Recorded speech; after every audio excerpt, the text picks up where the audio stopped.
आज मो जीवन में प्रथम थर बनवाक जाऊँगी खीरी आए भी गोटे एमती सेमती खीरी नुहे माने सेमती किसी अधिका भी भल खीरी नुहे सी माने गोटे हेल्थ भल गोटे आप जानी प्राय मखाना बोली देखो मखाना ये अच्छा से मखाना बनवाक जाऊँगी खीरी बहुत देखी बाहर बनाती मखाना भी खीरी बनाती किंतु मो जीवन में केवे खीरी बनईनी आज फास्ट टाइम ट्राए कर खीरी बनईबी सी भी मखाना सो एने क्षीर गरम हो तो बनाऊँगी से सब देखेबी केमती है पड़िया को जाऊँगी मखाना आउ पिस्ता बादाम किछि गुंद तापरे पड़िला ये किछि भजा होता रोस्टेड मखाना सेटा भी जो ग्राइंडर रे गुंड कराइला हेटा भी रोस्टेड मखाना ही थिला रोस्टेड मखाना गुंड कराइला गोटा रोस्टेड मखाना अछि मखाना पर हेतरे पड़ी जी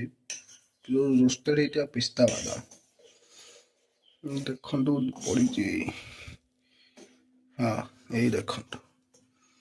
एटा हो रोस्टेड होता पिस्ता यही खसी गला अब आप तो देखि पाथिबे यहाँ पर पड़ो मिल्क मेड तो ये हूँ फाइनल लुक ए खीरी हो जाए पूरा कंप्लीट या टेस्ट करिया गरम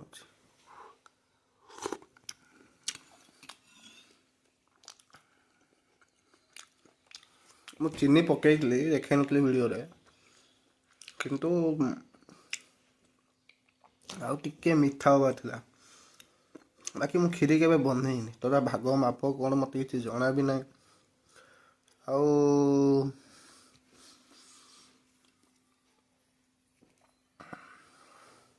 टिके टिके सब खीरी भाया लगुच कारण मो जीवन में खीरी बनईनी टिके टिके कौन खीरी ही लगुच जीवन के बनईनी किंतु आपको माने जे खीरी फिरी बनई आसी सी जदि खीरी को बनईब तो मुझे गोटे बेस्ट खीरी हो तो मो रिव्यू अच्छी ए खीरी को 9 आउट ऑफ 10 मुझे जोटा बनई जदि सेटा को रिव्यू देवी ताले सी हम 7 आउट ऑफ 10 बट जे खीरी बनई जानी